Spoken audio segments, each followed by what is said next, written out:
الحمدللہ رب العالمین والصلاة والسلام علی خاتم النبیین وعلی آلہ واصحابہ وازواجہ اجمعین۔ بسم اللہ الرحمن الرحیم۔ احباب، پروگرام ہے مرزا قادیانی قرآن و سنت کے کٹہرے میں، اور میں ہوں محمد دین سیالوی۔ ہماری گفتگو کا ٹاپک وہی پرانا ہے کہ مذہب مرزا قادیانی صاحب کا کاروبار۔ اس پر میں نے 4 ایپیسوڈز آپ کی خدمت میں پیش کیے تھے۔ آج 5واں اور آخری ایپیسوڈ اس ٹاپک کا ہے۔ میں نے پہلے ایپیسوڈ میں بتایا تھا کہ مرزا صاحب کس طرح دعائیں بیچا کرتے تھے، باقاعدہ ان کی قیمت لگاتے تھے، ان کے بدلے میں روپے پیسے کا مطالبہ کرتے تھے۔ اسی طرح بیعت کو مرزا صاحب نے کاروبار بنایا۔ جو بندہ بیعت کرتا اس کے لیے لازمی ہوتا کہ وہ ماہانہ چندہ دے، اگر چندہ نہ دیتا تو اس کا نام بیعت کے رجسٹر سے کاٹ دیا جاتا۔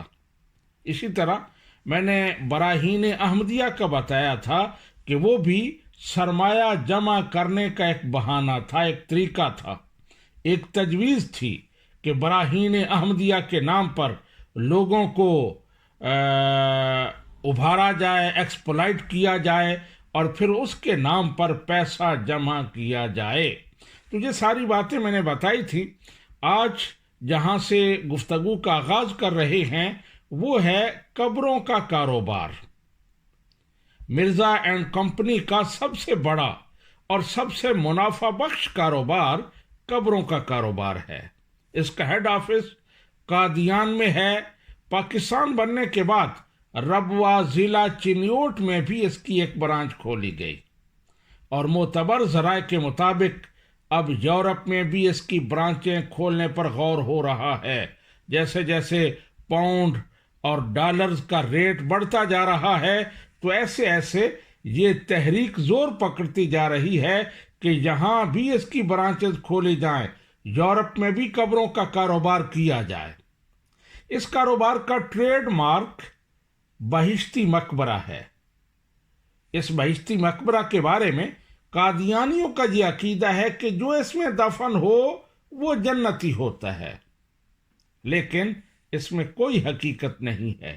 یہ جھوٹ ہے، یہ فراڈ ہے، یہ ایک بہت بڑا دھوکہ ہے، یہ صرف مال جمع کرنے کا ایک گھٹیا بہانہ ہے۔ بہشتی مقبرہ، اس کا پس منظر یہ ہے کہ مرزا قادیانی صاحب کی ایک خاندانی زمین تھی، وہ ناکارہ پڑی تھی، کسی کام نہیں آ رہی تھی۔ مرزا صاحب اسے ٹھکانے لگانے کے بارے میں سوچتے رہتے، لیکن بات بن نہیں پا رہی تھی۔ آخرکار شیطان ہمیشہ کی طرح مرزا صاحب کی مدد کو آ پہنچا۔ شیطان مرزا صاحب کے خواب میں آیا، ایک ترکیب بتائی، اور وہ ترکیب بڑی کامیاب ثابت ہوئی۔ سنیے شیطان نے کیا ترکیب بتائی۔ مرزا قادیانی بیان کرتے ہیں، نماز فجر سے کوئی 20 یا 25 منٹ پیشتر میں نے خواب دیکھا، گویا ایک زمین خریدی ہے کہ اپنی جماعت کی میتیں وہاں دفن کیا کریں گے۔ کہا گیا اس کا نام بہشتی مقبرہ ہے، یعنی جو اس میں دفن ہوگا وہ بہشتی ہوگا۔ یہ تذکرہ صفحہ نمبر 360 اور تاریخ ہے 18 نومبر 1902۔ اس کے بعد دوئی وحی جو شیطان نے بہشتی مقبرہ کے حوالے سے مرزا صاحب کو کی، وہ اس طرح مرزا صاحب بیان کرتے ہیں، فَأَوْحَى إِلَيَّ رَبِّي وَأَشَارَ إِلَىٰ أَرْضٍ وَقَالَ أَنَّهَا أَرْضٌ تَحْتَهَا الْجَنَّةُ فَمَنْ دُفِنَ فِيهَا دَخَلَ الْجَنَّةَ وَإِنَّهُ مِنَ الْآمِنِينَ۔ کہتے ہیں کہ مجھے وحی کی گئی اور ایک زمین کی طرف اشارہ کیا گیا اور یہ فرمایا گیا کہ یہ وہ زمین ہے جس کے نیچے جنت ہے، پس جو بھی اس میں دفن ہوگا وہ جنت میں داخل ہوگا، اور امن پانے والا ہوگا۔ یہ روحانی خزائن جلد نمبر 22 صفحہ نمبر اس کا 675 ہے۔ اب شیطان مسلسل بہشتی مقبرہ کے حوالے سے مرزا صاحب کو وحی کرتا رہا۔ مرزا صاحب قوم کو بہشتی مقبرہ کے فضائل بتاتے رہے اور ان کے ذہن تیار کرتے رہے۔ جب زمین ہموار ہو گئی اور لوگ سرمایہ کاری کے لیے ذہنی طور پر تیار ہو گئے تو پھر بلی تھیلے سے باہر آ گئی، یعنی حقیقت مرزا صاحب کی زبان پر آ گئی۔ وہ حقیقت جو پہلے میں عرض کر چکا ہوں کہ مرزا صاحب کی ایک خاندانی زمین کا ٹکڑا پڑا تھا جو ناکارہ تھا، کسی کام نہیں آ رہا تھا۔ مرزا صاحب اس کو کسی اچھے کاروبار میں لگانا چاہتے تھے، تو اب وہ بات مرزا صاحب کی زبان پر آ گئی۔ مرزا صاحب لکھتے ہیں، پھر ایک جگہ مجھے ایک قبر دکھلائی گئی کہ وہ چاندی سے زیادہ چمکتی تھی اور اس کی تمام مٹی چاندی کی تھی۔ تب مجھے کہا گیا یہ تیری قبر ہے۔ اور ایک جگہ مجھے دکھلائی گئی اور اس کا نام بہشتی مقبرہ رکھا گیا اور ظاہر کیا گیا کہ وہ ان برگزیدہ جماعت کے لوگوں کی قبریں ہیں جو بہشتی ہیں۔ تب سے ہمیشہ مجھے یہ فکر رہی کہ جماعت کے لیے ایک قطع زمین قبرستان کی غرض سے خریدا جائے، لیکن چونکہ موقع کی عمدہ زمینیں بہت قیمت سے ملتی ہیں، اس لیے یہ غرض مدت دراز تک مارد التوا میں رہی۔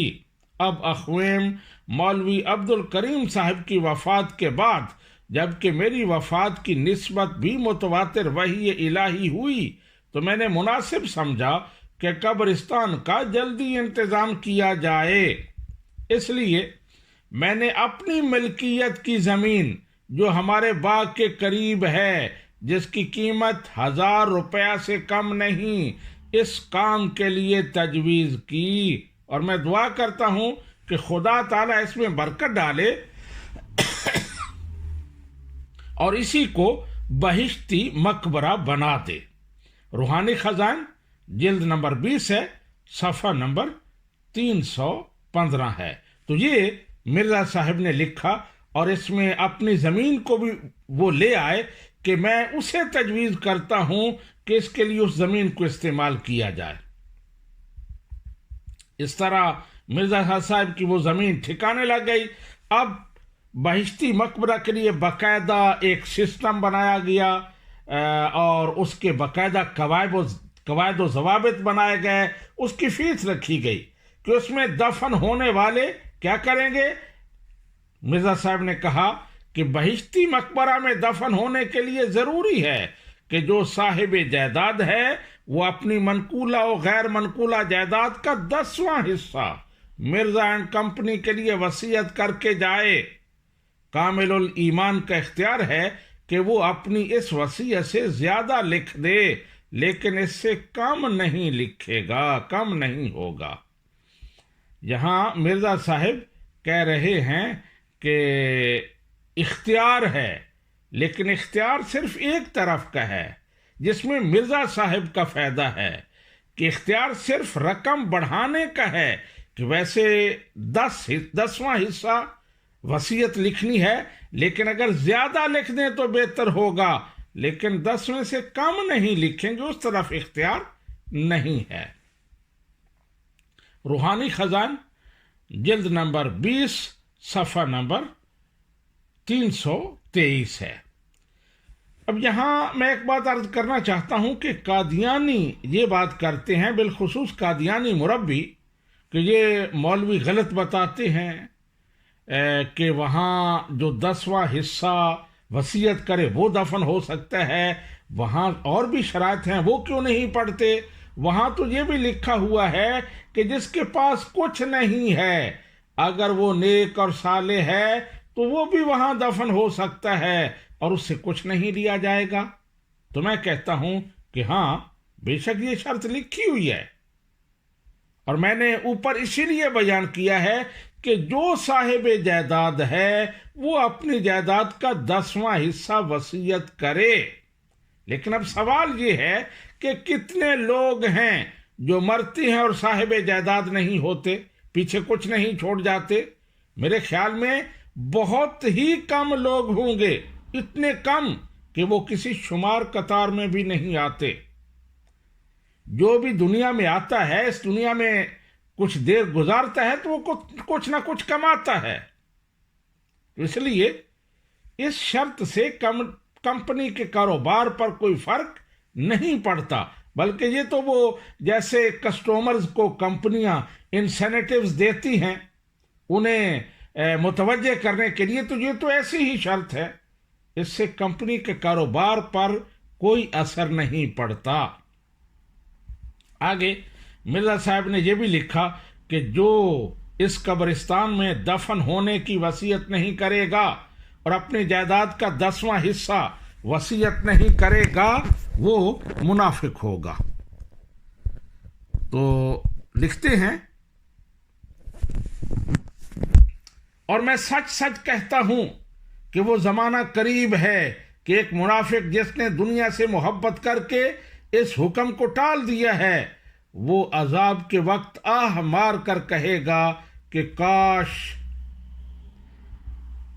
میں تمام جائیداد، کیا منقولہ کیا غیر منقولہ، خدا کی راہ میں دے دیتا اور اس عذاب سے بچ جاتا۔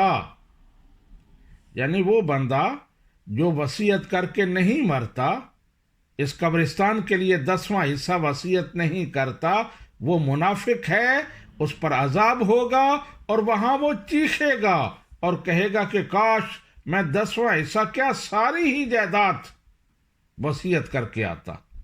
یہ روحانی خزان جلد نمبر 20 صفحہ نمبر 328 پر لکھا ہے۔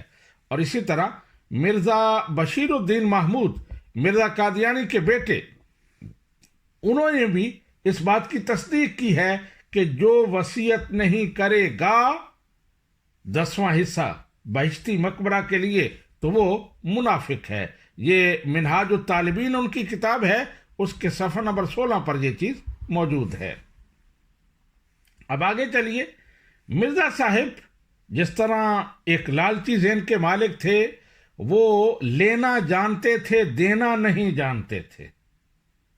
میرے ان الفاظ پر غور کریں، لینا وہ جانتے تھے، کئی بہانوں سے، کئی طریقوں سے لیتے تھے، لیکن دینا بالکل نہیں جانتے تھے۔ تو اب مسئلہ تھا کہ اگر مرزا صاحب کی فیملی کا کوئی بندہ فوت ہو جائے اور وہ وہاں دفن ہو تو اس کا کیا بنے گا؟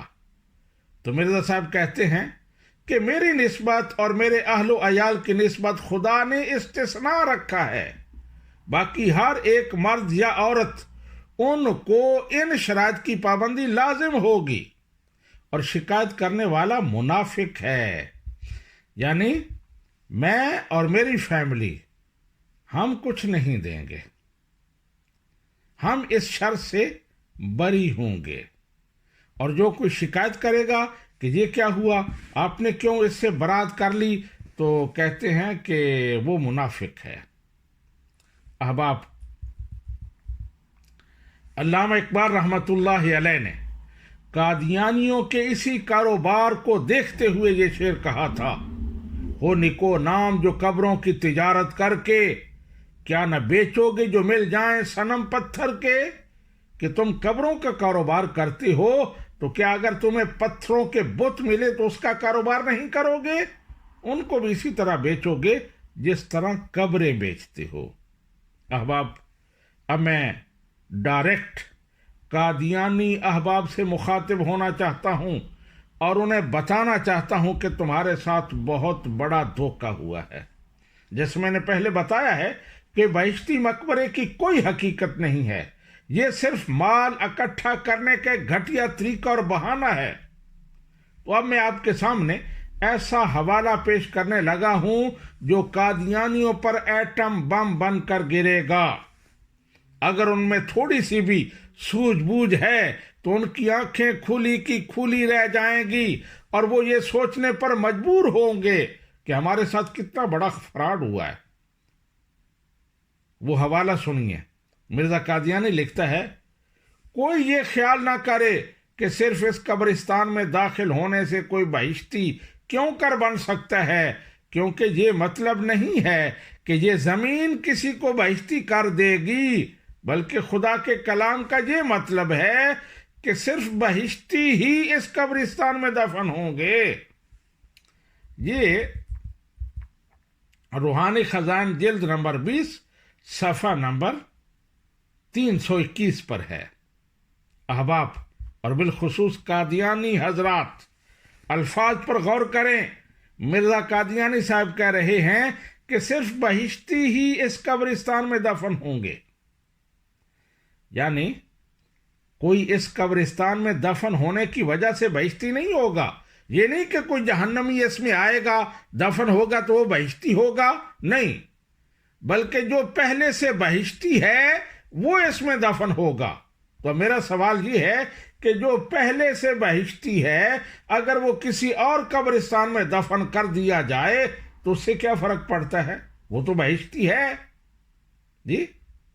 اگر اس قبرستان میں دفن کرنے سے کوئی فرق نہیں پڑتا تو پھر اس قبرستان میں دفن کرنے کا فائدہ کیا؟ اور اپنی منقولہ و غیر منقولہ جائیداد کا 10واں حصہ دینے کا فائدہ کیا؟ یعنی مرزا صاحب صریح الفاظ میں کہہ رہے ہیں کہ وہ بہشتی پہلے سے ہے، صرف بہشتی ہی اس قبرستان میں دفن کیا جائے گا۔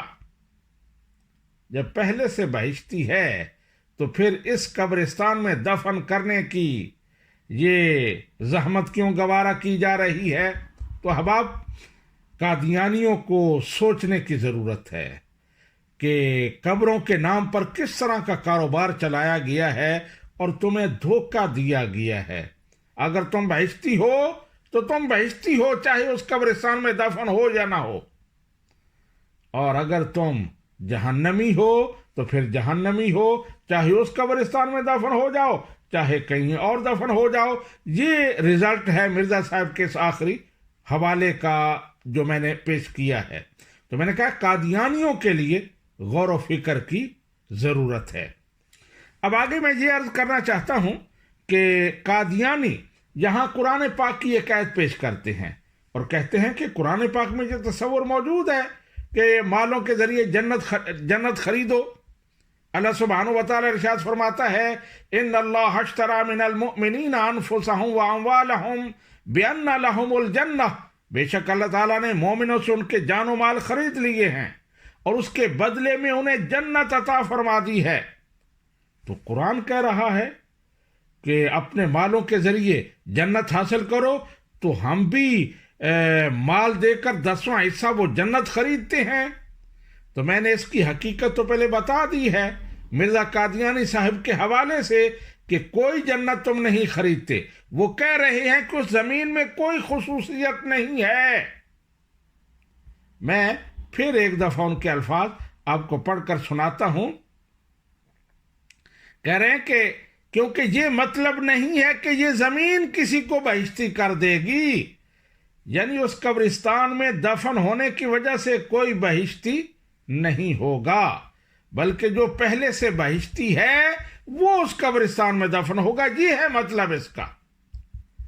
تو آپ مال کس لیے دے رہے ہیں؟ جنت تو وہاں سے آپ کو مل نہیں رہی۔ آپ جہنمی ہیں تو جہنمی رہیں گے اور بہشتی ہیں تو بہشتی رہیں گے، تو اس سے تو کوئی فرق نہیں پڑے گا۔